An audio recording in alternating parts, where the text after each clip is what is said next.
दोस्तों प्राइम उत्तर प्रदेश में आप सभी का बहुत बहुत स्वागत है। तो खबरों का सिलसिला शुरू करते हैं। पहली खबर लखनऊ से। यूपी के सभी जिले अब डायलिसिस यूनिट से लैस हो गए। अब किडनी मरीजों को उनके इलाज जिले में ही इलाज मिल सकेगा। गुरुवार को डिप्टी सीएम ब्रजेश पाठक ने बहराइच, औरैया और बदायूं में इन यूनिटों का वर्चुअल माध्यम से शुभारंभ किया। एनेक्सी भवन में आहूत बैठक में उन्होंने इन तीनों जिलों के चिकित्सा अधिकारियों एवं जनप्रतिनिधियों से संवाद भी किया। वर्चुअल बैठक के दौरान कोरोना का मुद्दा भी सामने आया। डिप्टी सीएम ब्रजेश पाठक ने कहा, कोरोना से घबराने की आवश्यकता नहीं है, यह सब वेरिएंट है। उन्होंने कहा, प्रदेश में कोविड का नया सब वेरिएंट पूरी तरह से काबू में है। किसी भी अप्रिय स्थिति से निपटने के लिए स्वास्थ्य महकमा पूरी तरह से तैयार है। गाइडलाइंस के अनुसार कार्य चल रहा है। प्रदेश में व्यापक स्तर पर टेस्ट कराए जा रहे हैं। पॉजिटिव मरीजों की संख्या ना के बराबर है, इसलिए किसी को घबराने की आवश्यकता नहीं है। ये उत्तर प्रदेश राज्य में बहुत तेजी के साथ स्वास्थ्य चिकित्सा सेवाओं का विस्तार हो रहा है और इस दिशा में हमारी सरकार तेजी के साथ काम कर रही है। माननीय प्रधानमंत्री नरेंद्र मोदी जी के मार्गदर्शन में हम सब जानते हैं कि 75 के 75 जनपदों में मेडिकल कॉलेज बनाए जा रहे हैं। इसके अलावा नर्सिंग कॉलेज भी बड़ी संख्या में खोले जा रहे हैं। माननीय प्रधानमंत्री जी ने स्वयं बजट में भारत सरकार के माध्यम से 157 नए नर्सिंग कॉलेज खोले जाने का निर्णय लिया है। उत्तर प्रदेश में 16 मेडिकल कॉलेज बनाए जाने की प्रक्रिया चल रही है। बाकी 30 मेडिकल कॉलेज हमारे पास निजी क्षेत्र के, 35 सरकारी क्षेत्र के चल रहे हैं। एलडीए ने विस्थापितों के लिए बड़ा फैसला किया है। बता दें, जिस भी गरीब का मकान एलडीए तोड़ेगा या फिर आपदा से उसका मकान टूटेगा, उन लोगों को पीएम आवास आवंटित किया जाएगा। एलडीए पीड़ितों को 5,000 की बुकिंग पर यह आवास देगा। इसके साथ ही एलडीए विस्थापितों को रोजी रोटी के लिए दुकानें भी आवंटित करेगा। प्राधिकरण की जो दुकानें नहीं बिकी हैं, उन पर 15% धनराशि जमा करने पर कब्जा दे दिया जाएगा।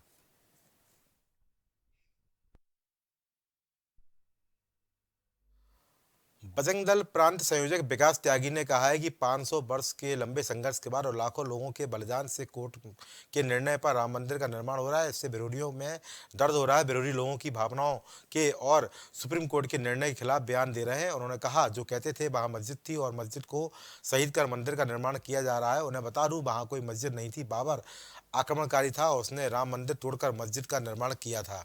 बाबर के नाम पर मस्जिद तो कहीं भी एक ईंट नहीं लगने दी जाएगी। उन्होंने कहा, राम का मंदिर सिर्फ एक शुरुआत है। देश में 30 से 32 हजार मंदिर तोड़कर जो मस्जिद खड़ी की गई है, अगला टारगेट अब वहां होगा।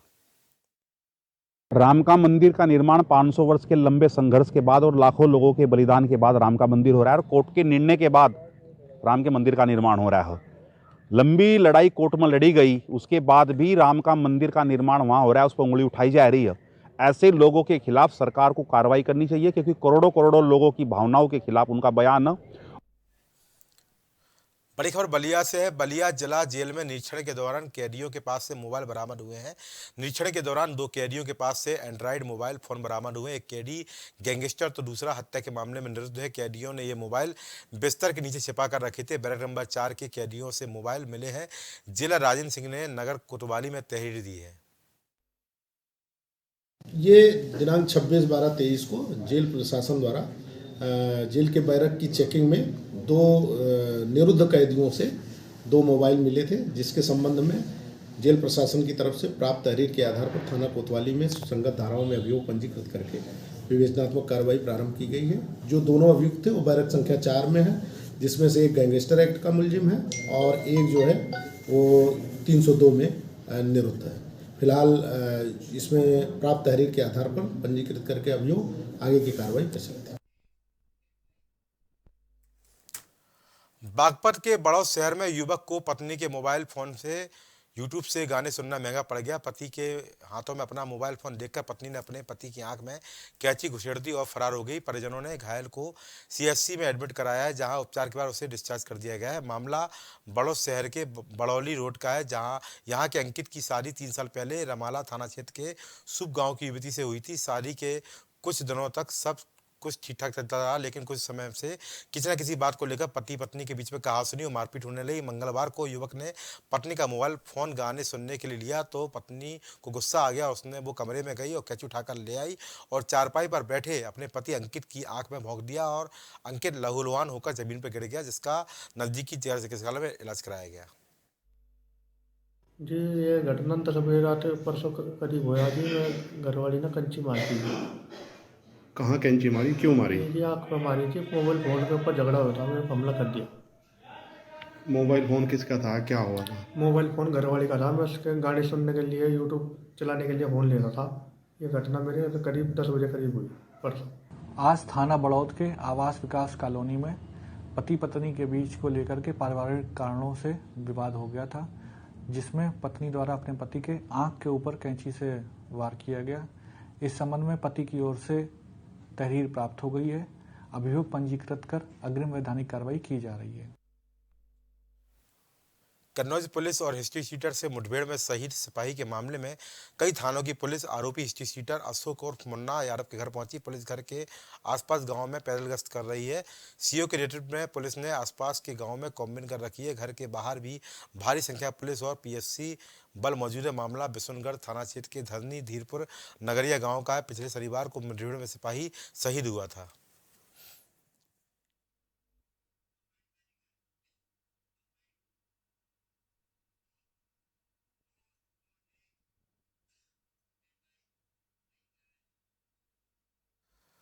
खबर सहारनपुर से है। सहारनपुर के नागल में एक बड़ी वारदात होगी। रिश्तेदार की बेटी के साथ दुष्कर्म करने वाले आरोपी ने एक और बड़ी वारदात को अंजाम दे दिया। पहले उसने अपनी पत्नी की हत्या की, फिर खुद भी फांसी के फंदे पर लटक गया। आरोपी 4 साल पहले ससुराल पक्ष की बेटी से दुष्कर्म और पॉक्सो एक्ट के में जेल गया था। करीब 4 महीने पहले उसकी मां ने उसकी जमानत कराई थी। अब उसने इस वारदात को अंजाम देकर खुद भी मौत को गले लगा लिया।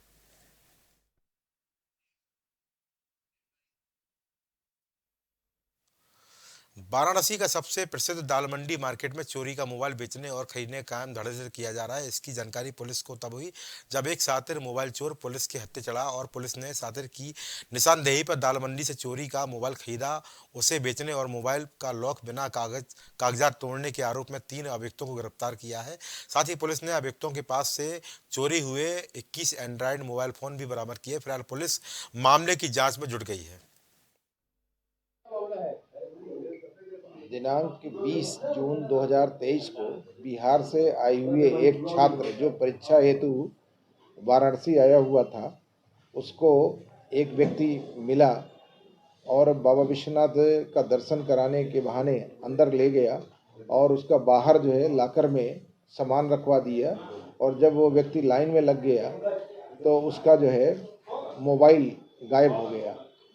और इसी तरह से दिनांक 14/11/2023 को महाराष्ट्र से आए हुए श्रद्धालु का भी मोबाइल चोरी हो गया था।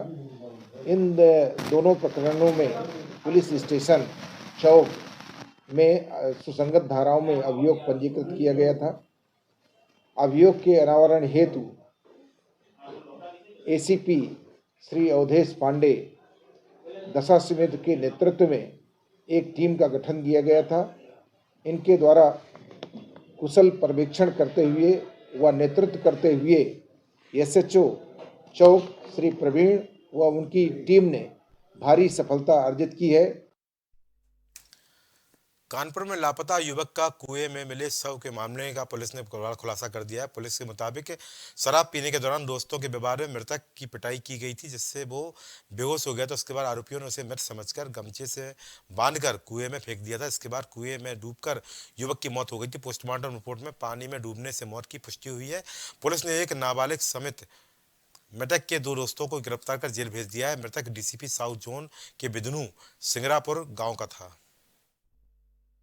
उसके लिए हमारी टीम लगी हुई है। इनसे पूछताछ की जा रही है कि जो मोबाइल कहाँ, उसमें 2 नंबर थे। दोनों नंबर जो है इनके जो पिताजी हैं इनके द्वारा ही बताया गया कि ये दोनों नंबर अक्सर स्विच ऑफ रहता था। हम नंबर को लगा दिए हैं, टेक्निकल चीजें जब भी मोबाइल जब ऑन होगा उसका हम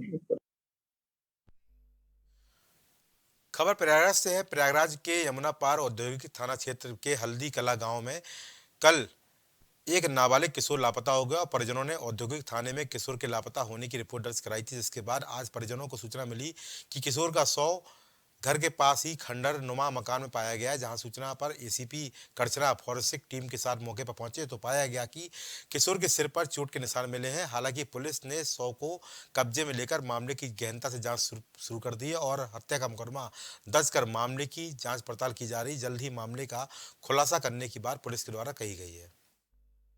एक बच्चा है 6 साल का और उनके पिता द्वारा कल एक तहरीर दी गई थी गुमशुदगी की, जिसपे कि 363 आईपीसी में अभियोग पंजीकृत किया गया था रात में। और कल रात में ही उन्होंने इन्फॉर्मेशन दी थी और आज सुबह यह जानकारी प्राप्त हुई कि उसकी बॉडी उनके घर के बगल के ही एक टूटे फूटे मकान में पाई गई है। सिर पे एक चोट है, ऐसा प्रतीत होता है कि किसी ने एक ईंट की चोट पहुंचा के उसकी हत्या की है और अभियोग को 302 आईपीसी में तरमीम कर आगे की कार्रवाई की जा रही है। शीघ्र ही मामले का अनावरण किया जाएगा। कानपुर में मृतक आश्रित परिवार से जुड़े अभ्यर्थियों के लिए होमगार्ड भर्ती की प्रक्रिया शुरू हुई है और भर्ती प्रक्रिया में बड़ी संख्या में महिला और पुरुष अभ्यर्थियों ने भागीदारी की, जिसमें होमगार्ड भर्ती के लिए आज महिला और पुरुष अभ्यर्थियों का शारीरिक प्रशिक्षण भी रखा गया था, जहां पर शारीरिक परीक्षण के दौरान महिला और पुरुष अभ्यर्थियों ने दीप तिराहे से लेकर संजय वन चौराहे तक दौड़ लगाई और दौड़ में चयनित अभ्यर्थियों का मेडिकल परीक्षण होगा। होमगार्ड विभाग के द्वारा कराई गई है और ये मृतक आश्रित भर्ती है। तो मृतक आश्रित भर्ती में जिन लोगों की डेथ होती है, जो हमारे होमगार्ड होते हैं, तो उन्हीं के जो आश्रित होते हैं उन्हीं को ये दौड़ कराई जाती है, ताकि वो परीक्षा में जब भी जैसे उनका रिजल्ट आए पास हो, उसके बाद ताकि उनको भर्ती किया जा सके। कितने लोग इसमें शामिल हुए थे दौड़ में? इसमें दौड़ में जो टोटल अभी पास है, अभी हम रिजल्ट देखने के बाद आपको बताएंगे कि कितने लोग हमारे पास हुए हैं। क्या महिलाएं भी हैं इसमें? चंदौली में मुख्यमंत्री के आदेश का पालन नहीं हो रहा है, जहां दफ्तरों में वक्त पर अधिकारी नहीं पहुंच रहे हैं। मामला पीडीडीयू नगर स्थित नगर पालिका परिषद के अधिशासी अधिकारी के कार्यालय में फरियादी जाते हैं तो उन्हें लौटना पड़ता है। अधिकारी टाइम पर नहीं मिलते। प्राइम टीवी के रियलिटी चेक में अधिकारी अपने ऑफिस में नहीं पाए गए।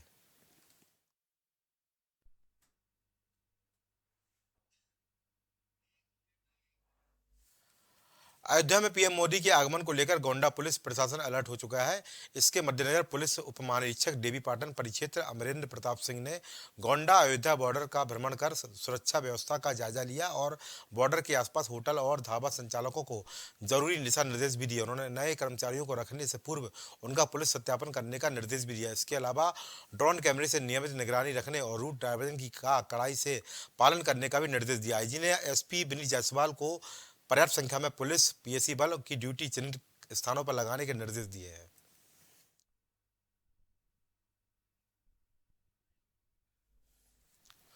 पहाड़ों पर हो रही बर्फबारी से पूरे उत्तर भारत में कड़ाके की ठंड पड़ रही है। संगम नगरी प्रयागराज में भी सर्द हवाएं, घना कोहरा, ठिठुरन सुबह से जारी है। सुबह से ही चारों तरफ कोहरे की चादर छाई रही। कुछ दूरी पर भी लोग स्पष्ट दिखाई नहीं दे रहे थे। कोहरे के चलते हाईवे पर निकलने वाले वाहनों की हेडलाइट भी हल्की चमकती दिखी। वहीं घने कोहरे और शीतलहर के चलते लोग देर से घरों से निकले तो वहीं खुले में निकले लोग जगह जगह अलाव के सहारे ठंड से बचते नजर आए। हाईवे पर कोहरा कुछ ज्यादा ही रहा, जिससे आने जाने वाले वाहनों की लाइट जलती और रेंगती नजर आई। घने कोहरे से रेल यातायात प्रभावित हो रहा है। आलम यह है कि कई ट्रेन कई घंटे की देरी से चल रही है। ट्रेनों के देरी से चलने से में से एक तरफ जहां ट्रेन में सफर कर लोग परेशान होते, वहीं दूसरी तरफ ट्रेनों के इंतजार में लोगों का हाल बेहाल है। मौसम विभाग ने 31 दिसंबर तक घना कोहरा और कड़ाके की ठंड पड़ने का संकेत दिया है। हर चौराहे पे लकड़ी गिरनी ज़रूरी है, क्योंकि भैया बहुत से लेबर है, बहुत से बाहर से आते हैं। हम तो अपने अपने घरों में घुस जाते हैं, लोकल आदमी, बाहर वाले बेचारे बहुत दिक्कत में है। ये मेरा कहना है कि हर चौराहे पे लकड़ी गिरनी चाहिए। अलाव की व्यवस्था भी हो रही है कि नहीं? अभी तो कुछ नहीं है, तो अपने से गिरा हुआ पेड़ यहाँ का गिरा हुआ वही जल रहा है यहाँ, और किसी चौराहे पर लकड़ी अभी तक नहीं गिरी है। बच्चों को छोड़ने आए थे, हम यही कहना चाहते हैं कि 4 दिन से 6 दिन से ठंड इतना बढ़ चुकी है कि कोहरा इतना ज़्यादा है और ना नर्सरी ना प्राइमरी ना बच्चों को स्कूल भी नहीं बंद हुआ है। इसके लिए हम चाहते हैं कि स्कूल भी बंद हो, क्योंकि ठंड क्या दिक्कत हो रही है? 3-4 दिन से ठंडी ज़्यादा बढ़ रही है। नगर निगम की कोई सुविधा नहीं है। हम लोग लकड़ी जिस हिसाब से ला रहे हैं, ला के जला रहे हैं, हम ही लोग जान रहे हैं। ठंड बहुत ज़्यादा बढ़ रही है। चंदौली में सर्द हवाओं के साथ शीतलहर का प्रकोप जारी है। यहाँ डीडीयू जिले में कोहरे के साथ साथ तापमान नीचे लुढ़क गया। वहीं कोहरे की चादर और ठंड के बीच स्कूल बंद होने से बच्चों की परेशानी बढ़ी और उन्हें स्कूल जाना पड़ रहा है।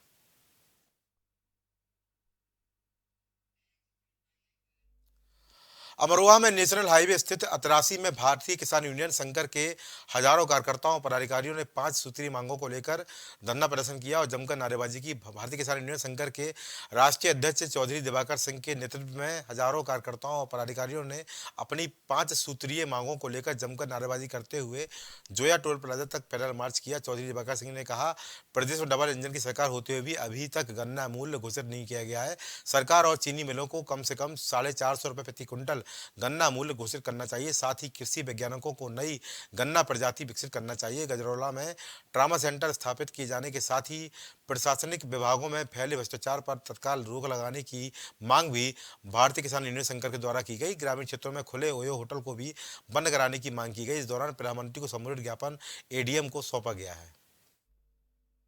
ये हमारे प्रदेश में आज तक गन्ना मूल्य की घोषणा नहीं हुई है, जबकि डबल इंजन की सरकार पड़ोस हरियाणा में पेराई सत्र से पहले हो गई है। हमारा आधा पेराई सत्र समाप्त हो गया है। दूसरा, जो भ्रष्टाचार प्रशासनिक और किसानों के खेतों में जो गौवें कर रही हैं, आवारा कुत्ते बंदर जो जाने ले रहे हैं, उसके अलावा मुख्य तौर से जो ग्रामीण क्षेत्र में ओयो होटल भारतीय संस्कृति को खराब कर रहे हैं, उसको बंद कराने की बात है।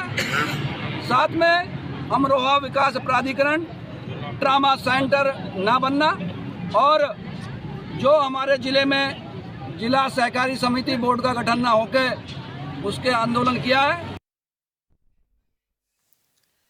यूपी के महराजगंज सिसवा कस्बे में नशीले इंजेक्शन के साथ पकड़े गए आरोपियों में एक नाबालिग को आरोपी बनाए जाने को लेकर परिजनों और मोहल्ले वासियों का गुस्सा फूट पड़ा, जहां आंदोलनकारियों ने पुलिस प्रशासन के खिलाफ जमकर विरोध जताते हुए गोपाल नगर तिराहे पर प्रदर्शन किया। वहीं मौके पर पहुंचे सीओ निचलौल और एसओ के मामले में जांच कर कार्रवाई के आश्वासन देने पर आंदोलनकारियों का गुस्सा शांत हुआ। 23 तारीख को जो नशीली दवाओं में नाम पर 4 लोगों को गोपाल नगर से प्रशासन कोठी बार उठा के ले गई, उसमें एक नाबालिग छात्र जो बीएससी का छात्र है, उसको भी सम्मिलित करके आप बराबर का अपराधी कोठी बार थाना और एसओजी की टीम ने बनाया। उसी के विरोध में हम लोगों ने आज गोपाल नगर तिराहे पर मोहल्ले और सभी लोग इकट्ठा करके एक प्रेस वार्ता भी किया, लोगों को एक पत्र लिखकर सरकार को और उच्च अधिकारी से मांग भी किया कि जो दोषी है उस पर कार्रवाई हो, जो दोषी नहीं है उसको सरकार बाइज्जत बरी करे। और साथ ही प्रशासन ने अपनी सारी व्यवस्थाओं को बदलकर काट गाड़ी के नाम को बचाने का काम किया और बस से दिखा दिया है, इसलिए उस पर भी कार्रवाई हो, यही मांग हम लोगों ने आज किया है। पुलिस अधीक्षक दिनेश कुमार सिंह के निर्देश पर चलाए जा रहे सड़क सुरक्षा पखवाड़ा के तहत रामनगर की छात्र छात्राओं के साथ यातायात जागरूकता रैली निकाली गई। जागरूकता रैली के माध्यम से छात्रों ने आमजन मानस को यातायात के नियमों और संकेतों की जानकारी दी और यातायात नियमों के पालन की शपथ भी दिलाई। जागरूकता रैली में शीत ऋतु में सड़क दुर्घटनाओं में कमी लाने के उद्देश्य से education, enforcement, engineering, emergency care और एनवायरनमेंट पर फोकस कर आम लोगों को यातायात सड़क सुरक्षा नियमों का पालन कराने के लिए जागरूक भी किया जा रहा है। इसके तहत लोगों को seat belt, helmet, over speeding न करने, रेड लाइट जंप करना, वाहन चलाते मोबाइल फ़ोन उपयोग करना, नशे में और नींद में वाहन न चलाने आदि के संबंध में लोगों को बताया गया। इस दौरान बिना हेलमेट 2 पहिया वाहन चलाने वाले लोगों को हेलमेट भी बांटे गए।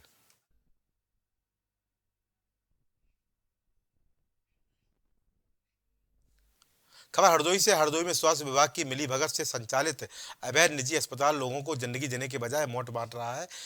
शहर में सीडीओ बंगले के सामने अनाधिकृत रूप से संचालित न्यू हेवन हॉस्पिटल न सिर्फ लोगों की जिंदगी के साथ खिलवाड़ कर रहा है बल्कि मौत का दूसरा नाम भी बन चुका है। 1 सप्ताह पहले इसी अस्पताल में लापरवाही के चलते एक प्रसूता की मौत हो गई थी, जिसके बाद परिजनों ने जमकर हंगामा काटा था। इस दौरान अस्पताल के डॉक्टर और स्टाफ मौके से फरार हो गए थे।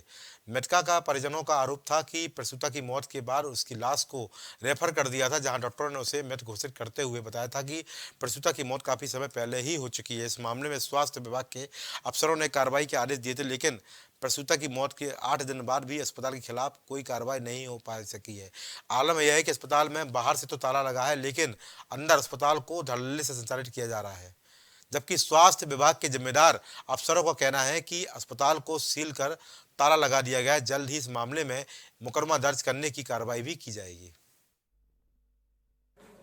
ये जो हॉस्पिटल अवैध रूप से चल रहा है या रजिस्ट्रेशन है इसके लिए मैंने जो नोडल ऑफिसर हैं डॉक्टर पंकज मिश्रा जो हैं, जो डिप्टी सीएम हैं, और वो रजिस्ट्रेशन देखते हैं और पीसीपी एनडीटी देखते हैं, उनको मैंने भेजा अभी। अगर वो अवैध रूप से चल रहा है और महिला की मृत्यु हुई है तो वो तत्काल उसे सील करेंगे और उसके खिलाफ कार्रवाई करेंगे। मैंने ये भी बोल दिया कि आसपास में और भी जितने नर्सिंग होम हो उनको भी जांच कराई जाए, उनको अनरजिस्टर्ड है तो उनको भी सील किया जाए। तो अभी के प्राइम उत्तर प्रदेश में इतना ही। देश और दुनिया की तमाम खबरों के लिए देखते रहिए प्राइम टीवी। नमस्कार।